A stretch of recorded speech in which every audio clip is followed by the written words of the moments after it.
क्या होता अगर गोमू गोमू नो में लूफी की जगह एस ने खाया होता? तो क्या मरीन फोर्ड वॉर कभी होती ही नहीं और लूफी की जगह अगला पायरेट किंग अपना एस बन जाता? और इससे वन पीस की स्टोरी में कितना ज्यादा फर्क पड़ता? तो अपन स्टोरी की शुरुआत करेंगे एस से। उसने गोमू गोमू नोमी खा लिया है, जिसका एक्चुअली में नाम हितो हितो नोमी मॉडल नीका है, और ये बात एस को पता है। और डेविल फ्रूट को खाकर एस अपनी बॉडी को रबर की तरह स्ट्रेच कर पा रहा है। लेकिन गोमू गोमू नोमी एस को मिला कहां से, ये मैं आपको वीडियो में आगे बताऊंगा। तो जब एस 17 साल का होता है, वो अपनी जर्नी की शुरुआत करता है। वो अपने सफर पे ये सोच के निकलता है कि उसको एक दिन बहुत ज्यादा फेमस पायरेट बनना है और पूरी दुनिया को प्रूव करना है कि उसकी लाइफ का कुछ वर्थ है। तो ओरिजिनल स्टोरी की तरह यहाँ भी एस अपना पायरेट क्रू बनाता है और अपने सफर में आगे बढ़ते हुए एस कुछ छोटे मोटे पायरेट्स को हरा भी देता है, जिससे कि वो मरीन की नजर में आ जाता है और उसको फर्स्ट बाउंटी मिलती है 50 मिलियन बेरीज की। और अपना नाम बनाने के लिए वो दुनिया के सबसे स्ट्रॉन्गेस्ट इंसान को हराने के बारे में सोचता है। और तुम लोगों ने गैस कर ही लिया होगा,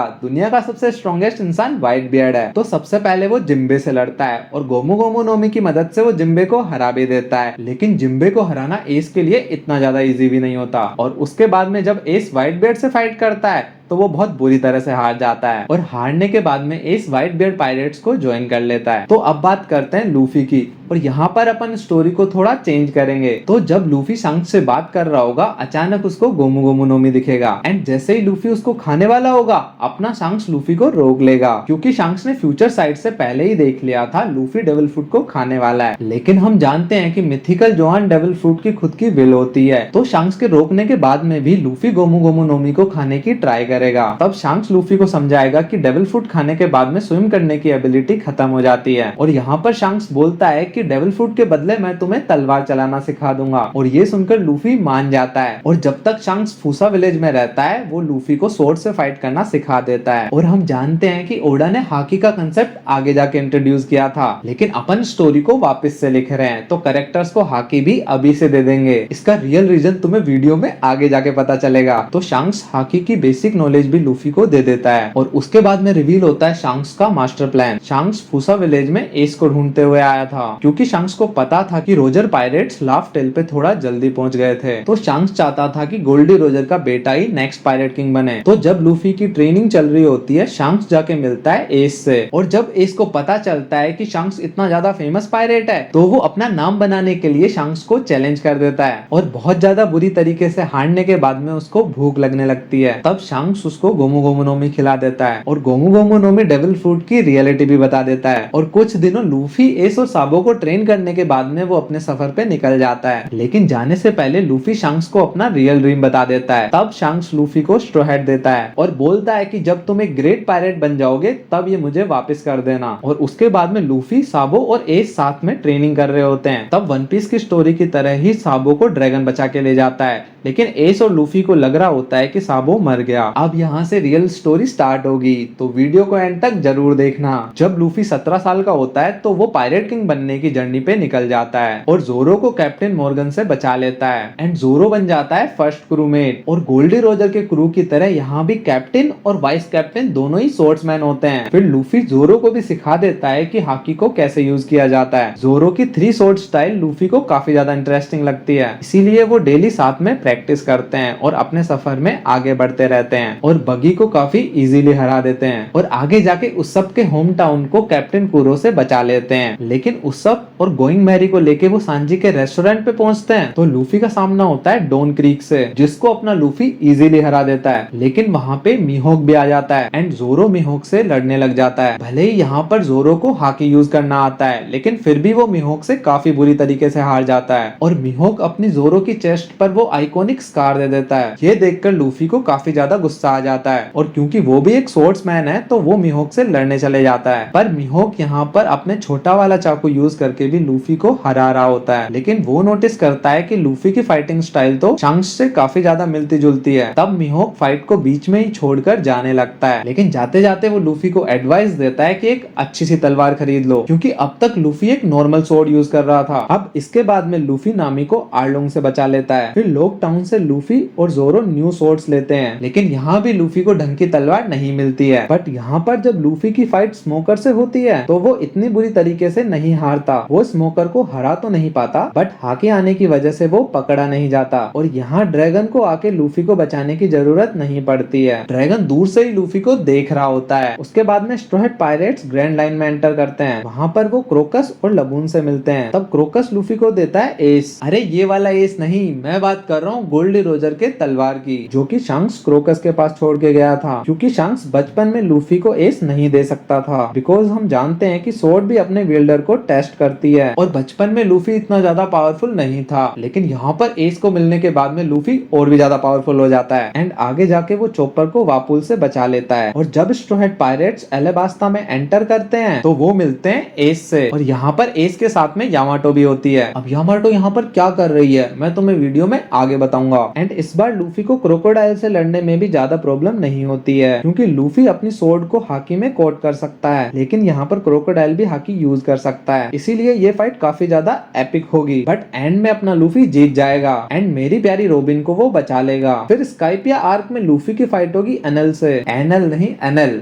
भाई तुम इंग्लिश पे ज्यादा ध्यान मत दो, तुम स्टोरी को आगे सुनो। और इसी फाइट के लिए मैंने लूफी को हाकी यूज करना सिखाया था, क्योंकि बिना हाकी यूज करे अपने लूफी का जीतने का कोई चांस ही नहीं है। इवन हाकी यूज करके भी लूफी नहीं जीत पाएगा, क्योंकि एनल तो दूर से भी फाइट कर सकता है, तो वो लूफी के पास जाएगा ही क्यों। तो बिना गोमो गोमो नोमी के अपने लूफी की जर्नी यहाँ पर खत्म हो जाएगी, इसीलिए हमें लूफी को प्लॉट आर्मर देना पड़ेगा। यहाँ एनल लूफी को दूर से ही काफी ज्यादा डैमेज दे देगा, लेकिन उसको गॉड कॉम्प्लेक्स है, इसीलिए वो लूफी को जमीन में पड़ा हुआ देखकर उसके पास में जाएगा और पास में जाकर वो लूफी को लात मारेगा। लेकिन तुम्हें तो पता ही है कि लूफी की विल पावर कितनी ज्यादा स्ट्रॉन्ग है, तो अपना लूफी एनल का हाथ पकड़ लेगा और अपनी स्वॉर्ड की मदद से लूफी एनल को एक ही अटैक में निपटा देगा। फिर water 7 and NS lobby arc में लूफी की फाइट होगी लुच्ची से। बट हम लूफी को जानते हैं, जब वो लुच्ची से लड़ रहा होगा तो वो अपनी तलवार को यूज नहीं करेगा, क्योंकि लुच्ची केवल अपने हाथों से लड़ता है और तलवार को यूज ना करने की वजह से ही वो वाटर 7 में लुच्ची से हार जाएगा। और फिर एक फ्लैशबैक आएगा जिसमें हमें पता चलेगा लूफी के पंच भी काफी ज्यादा स्ट्रॉन्ग हैं, बिल्कुल गार्ड की तरह। तो एनएस लोबी में रोबिन को बचाने के लिए वो वर्ल्ड गवर्नमेंट से वॉर डिक्लेयर कर देगा और उसके बाद में वो लुच्ची को भी हरा देगा और आगे जाके लूफी की फाइट मोरिया से होगी। लेकिन इस बार लूफी को सही में स्वॉर्ड यूज करना आता है एंड यहाँ पे जोरो को रियुमा की तलवार मिलेगी और सारे स्ट्रॉ हैट पायरेट्स मिलकर मोरिया को हरा देंगे। लेकिन कुमा के सामने हमें फिर से नथिंग हैपेंड वाला मूवमेंट देखने को मिलेगा। फिर अपने स्ट्रॉ हैट साबोडी में पहुंचेंगे, जहाँ पर वो रेली से मिलेंगे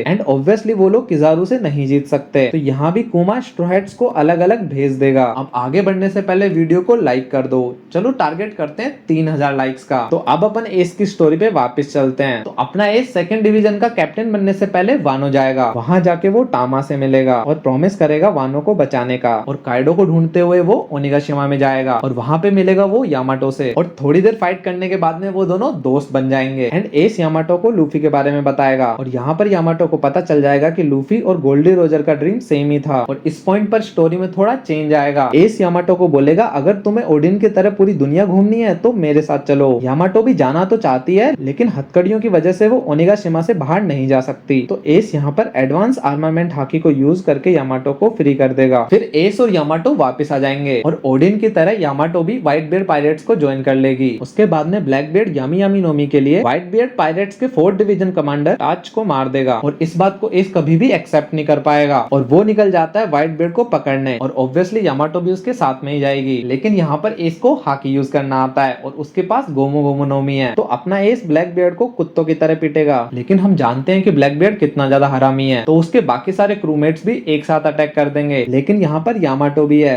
तो ब्लैक बियर्ड पायरेट्स को यामाटो संभाल लेगी। फिर एस यूज करेगा कॉन्करर हाकी का, जो कि उसने व्हाइट बियर्ड से सीखी है, तो अपने पंच को कॉन्करर हाकी में कोट करके वो ब्लैक बियर्ड के फेस पे मारेगा और ब्लैक बियर्ड बेहोश हो जाएगा। ये देख के सारे ब्लैक बियर्ड पायरेट शोक में चले जाएंगे। फिर एस यामाटो की हेल्प करने के लिए मुड़ता है, लेकिन अचानक उसको फील होता है कि उसके पीछे एक बहुत पावरफुल इंसान खड़ा हुआ है और फिर हमें पता चलता है कि वो ब्लैक बियर्ड की दूसरी पर्सनैलिटी है और ब्लैक बियर्ड की इसी पर्सनैलिटी की वजह से शंक्स की आई पे वो स्कार है, मतलब कि ब्लैक बियर्ड की ये वाली पर्सनैलिटी बहुत ज्यादा पावरफुल है। तो एस गियर सेकंड यूज करके थोड़ा पीछे हट जाएगा और उसके बाद में गियर 4 स्नेक मैन यूज करके वो ब्लैक बियर्ड पे अटैक करने वाला होगा, लेकिन ब्लैक बियर्ड यूज करेगा निकालेगा वोर्टेक्स, जिसकी मदद से वो अपने एनिमीज को अपने पास खींच सकता है और फिर ब्लैक बियर्ड एस को पकड़ लेगा, जिसके बाद में एस अपने डेविल फ्रूट की पावर्स को यूज नहीं कर पाएगा और यहाँ पर ब्लैक बियर्ड जीत जाएगा एंड ब्लैक बियर्ड यामाटो और एस को वर्ल्ड गवर्नमेंट के हवाले कर देगा और खुद एक वर्ल्ड लॉर्ड बन जाएगा और वर्ल्ड गवर्नमेंट एस का एग्जीक्यूशन अनाउंस कर देती है। अब वापस चलते हैं लूफी की स्टोरी पे। पूमा लूफी को अमेजोन लिली में फेंक देता है और वहां पे उसको पता चलता है कि एस का एग्जीक्यूशन होने वाला है, तो बोआ हैंकॉक की हेल्प से वो इम्पेल डाउन में जाता है। लेकिन जब तक लूफी लेवल 6 पे पहुंचता है, मरीन्स एस को ले जा चुकी होती है। वहां पे बस जिम्बे और यामाटो होती है। फिर लूफी उन दोनों को बचा लेता है और उसके बाद में क्रोकोडाइल और बाकी सारे प्रिजनर्स को लेके वो मरीन फोर्ड वॉर में आसमान से एंट्री करता है और सीधा जाके व्हाइट बियर्ड के सामने खड़ा हो जाता है और अनाउंस करता है कि वही बनेगा नेक्स्ट पायरेट किंग एंड फिर वॉर में कूद जाता है। लेकिन उसके सामने मिहोक आ जाता है और इस बार मिहोक लूफी से फाइट करने के लिए एक्साइटेड होता है, क्योंकि मिहोक देखना चाहता है कि लूफी ने कितनी प्रोग्रेस की है। लेकिन लूफी के हाथों में गोल्डी रोजर की तलवार को देख के मिहोक भी काफी ज्यादा शौक में चले जाता है और उसके बाद में हमें क्लैश देखने को मिलता है लूफी और मिहोक में। मिहोक के अटैक से लूफी 10 कदम पीछे जाके गिरता है और जैसे ही मिहोक दूसरा अटैक करने जाता है, वहां पर विस्ता आ जाता है और वो मिहोक से लड़ने लगता है। फिर लूफी आगे बढ़ जाता है, लेकिन यहाँ पे लूफी ओरिजिनल स्टोरी से काफी ज्यादा स्ट्रॉन्ग है, तो वो बहुत सारे मरीन सोल्जर्स को पीट रहा होता है और फिर हमें वो आइकॉनिक सीन देखने को मिलता है जिसमें लूफी तीनों एडमायरल के सामने चले जाता है और यहाँ पे एडमायरल भी लूफी को थोड़ा सीरियस लेते हैं। तो वहाँ पे किजारू आके लूफी पे अटैक करने लग जाता है, लेकिन यामाटो उसको रोक लेती है। फिर यामाटो और किजारू में फाइट होने लग जाती है एंड लूफी बोआ हैंकॉक से एस के हथकड़ी की चाबी लेके आगे बढ़ जाता है और ओरिजिनल स्टोरी की तरह यहाँ भी व्हाइट बियर्ड अपना पूरा फेथ लूफी पे लगा देता है। तो सारे व्हाइट बियर्ड पायरेट्स लूफी की हेल्प करने लगते हैं और फिर अपना लूफी गार्प को पंच मार के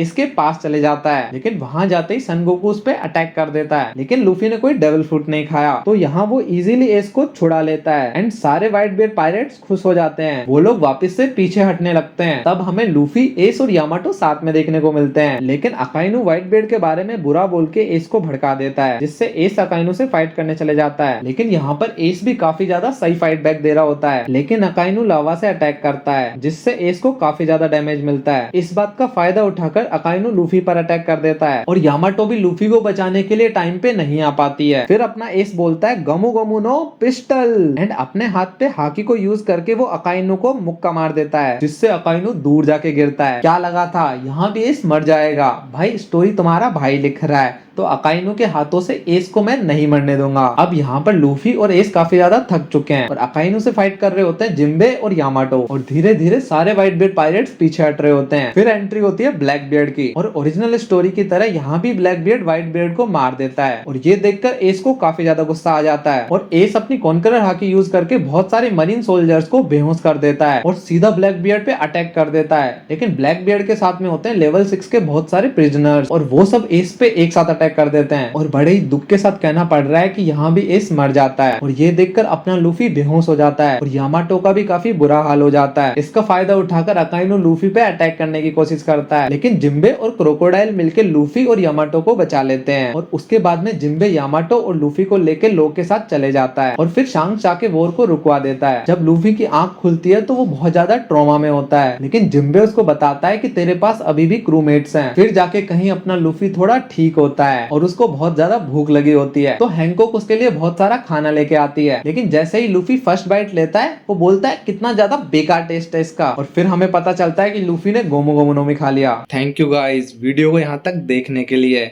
और सब्सक्राइब तभी करना जब तुम एक्चुअली में एनीमे और वन पीस के फैंस हो। और अगर तुम्हें जानना है कि गोल्डी रोजर अगर अभी के टाइम पे जिंदा होता तो क्या होता, उसके लिए ये वाली वीडियो देखो और ये वाली वीडियो काफी ज्यादा मजेदार है। सायोनारा।